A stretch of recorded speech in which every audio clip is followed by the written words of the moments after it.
Latest టెక్నాలజీతో చిన్న injection తో నన్ను పూర్తి ఆరోగ్యవంతురాలను చేశారు. Elite spine and pain management centre, Manikonda, Dilsukh Nagar. బంగాళాఖాతంలో ఏర్పడిన అల్పపీడనం రానున్న రోజుల్లో వాతావరణం దాని ప్రభావం వల్ల ఏ విధంగా ఉండబోతుంది, అసలు ఎలా మారబోతుంది అని చెప్పి విషయం శాఖ వాతావరణ కేంద్రం అధికారిని సునంద మేడం మనతో పాటు ఉన్నారు. ఆవిడని అడిగి తెలుసుకునే ప్రయత్నం చేద్దాం. మేడం, అల్పపీడనం ఏ విధంగా మారబోతుంది, రానున్న రోజుల్లో వాతావరణం ఏ విధంగా ఉండబోతుంది? ప్రస్తుతం ఈ అల్పపీడనము నైరుతి బంగాళాఖాతం అలాగే పశ్చిమ మధ్య బంగాళాఖాతం పరిసర ప్రాంతంలో కేంద్రీకృతమైంది.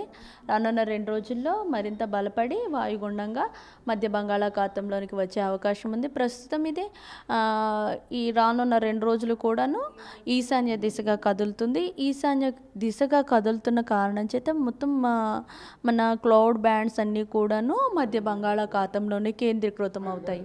అండ్ మన దగ్గర ఎటువంటి క్లౌడ్స్ రాకపోవడం వల్ల పొడి వాతావరణం అనేది ఉంటూ 1 లేదా 2 చోట్ల మాత్రమే మనకి రెయిన్ఫాల్ ఉంటుందన్నమాట. ఈ యొక్క ప్రాంతం అంతా కూడాను ఎప్పుడైతే క్లౌడ్ ఫ్రీ సిచ్యువేషన్ ఉందో ఉష్ణోగ్రతలు గ్రాడ్యువల్గా పెరగడానికి అవకాశం ఉన్నది.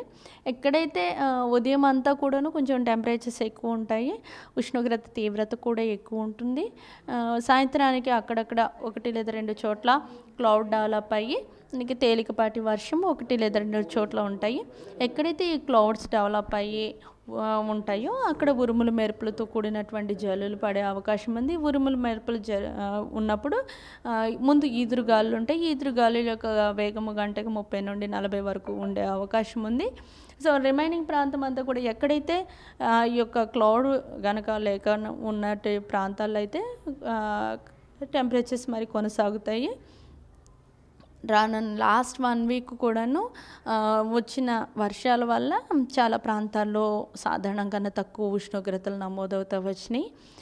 మరి ఇప్పుడు సాధారణం దగ్గరికి కొన్ని ప్రాంతాల్లో సాధారణం కన్నా ఎక్కువ కూడా ఉష్ణోగ్రతలు నమోదవడానికి అవకాశాలు ఉన్నాయి. ఓన్లీ తేలికపాటి వర్షం మాత్రమే ఉంటుంది.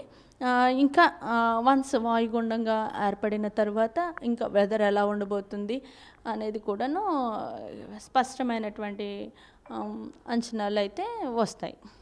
వాయుగుండం నేపథ్యంలో ఎలాంటి హెచ్చరికలు అయితే జారీ చేస్తారు మత్స్యకారులు కానీ సాధారణ ప్రజలు కానీ? ఈ రోజు అయితే కనుక ఇది అల్పపీడనంగానే ఉంది కనుక ఓన్లీ తమిళనాడు కోస్ట్ తీరం వెంబడి మాత్రం గాలులు అనేవి ఉంటున్నాయి.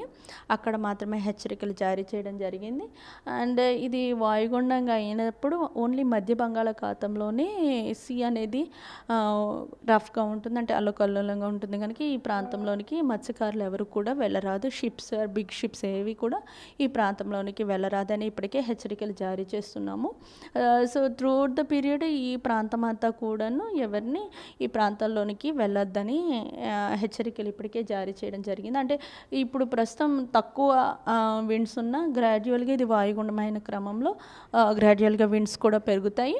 సో అందుచేత ఎవరు కూడా ఈ ప్రాంతంలోనికి వేటకు వెళ్ళరాదని ఇప్పటికే హెచ్చరికలు చేశాము. అలాగే మన కోస్ట్ వెంబడి కొంచెం గాలులు నార్మల్గానే ఉన్నాయి. సో అందువల్ల కోస్ట్ వెంబడి హెచ్చరికలు అయితే లేవు. వెరస్ north Odisha and west Bengal వైపు మాత్రం కొంచెం విండ్స్ ఉంటాయి కనుక ఆ ప్రాంతాలకు కూడా వేటకు వెళ్ళరాదని ఇప్పుడు హెచ్చరికలు ఇస్తున్నామండి. ఏ రోజు దీని ప్రభావం ఎక్కువ ఉందంటారు రానున్న రోజులు? అంటే దీని ప్రభావం గ్రాడ్యువల్గా పెరుగుతుంది. ప్రస్తుతం అయితే వాయుగుండంగా, అంటే రానున్న 2 రోజుల్లో ఇది వాయుగుండంగా మాత్రం మారుతుంది. క్రమేపీ దాని యొక్క గమనము అలాగే దాని యొక్క ఇంటెన్సిటీని బట్టి ఆయా ప్రాంతాలకి హెచ్చరికలు అనేవి డిపెండ్ అవుతూ ఉంటాయి. అల్పపీడనం వాయుగుండంగా మారుతుంది. మరో 2 రోజుల్లో దీని ప్రభావం, వాయుగుండం ప్రభావం అయితే ఉంటుంది. అయితే సముద్ర మధ్య భాగంలో అయితే ఈ వాయుగుండం ప్రభావం అయితే ఉంటుంది కాబట్టి ఆ ప్రదేశానికి మత్స్యకారులు కానీ పెద్ద షిప్స్ కానీ ప్రవేశించి వెళ్ళకూడదని చెప్పి మేము అయితే సూచనలు అయితే చేస్తున్నాం. రానున్న రోజుల్లో దీని ప్రభావం ప్రస్తుతానికైతే తేలికపాటి వర్షాలు అయితే ఉంటాయి. మరో 2 రోజుల్లో అయితే వాయుగుండం ప్రభావం అయితే ఉంటుందని చెప్పి విశాఖ వాతావరణ అధికారిని సునంద్ అయితే తెలియజేస్తున్నారు. కెమెరామెన్ అజయ్తో శివరామకృష్ణ, RTV, విశాఖపట్నం నుంచి.